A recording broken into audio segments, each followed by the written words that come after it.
கோவை மழுமிச்சம்பட்டி பகுதியில் நாகசக்தி அம்மன் வேடத்தில் மத நல்லிணக்கத்தின் அடையாளமாக நிலவேம்பு சித்தர் பாபுஜி சுவாமிகளை சந்தித்த பாரதிய ஜனதா கட்சி சிறுபான்மை பிரிவை சேர்ந்த வேலூர் இப்ராஹிம்.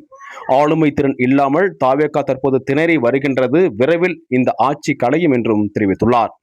கோவை மழுமிச்சம்பட்டி பகுதியில் விஸ்வகர்மா ஜகத்குரு நிலவேம்பு சித்தர் சிறிலசிறி பாபுஜி சுவாமிகள் திருக்கோவில் அமைந்துள்ளது. இங்கு விஸ்வகர்மா சமூக மக்கள் கட்சியின் தேசிய பொதுச் செயலாளர் பாபுஜி சுவாமிகளை பாரதிய ஜனதா கட்சியின் தேசிய செயலாளரும் சிறுபான்மை பிரிவு வேலூர் இப்ராஹிம் மழுமிச்சம்பட்டி நாகசக்தியம்மன் தியான பீடத்தில் இருவரும் இணைந்து அரசியல் ஆலோசனை நடத்தினர்.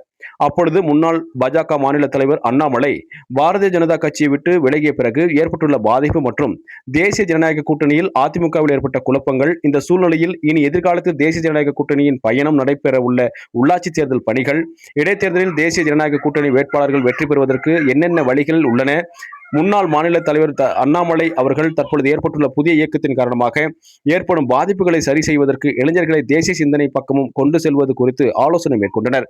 தொடர்ந்து செய்தியாளர்களை சந்தித்து பேசிய வேலூர் இப்ராஹிம் கூறியதாவது: மத நல்லிணக்கத்தின் அடையாளமாக தமிழகம் முழுவதும் இஸ்லாமியர்களுடன் இணைந்து பாரதிய ஜனதா கட்சி பயணித்து வருகின்றது.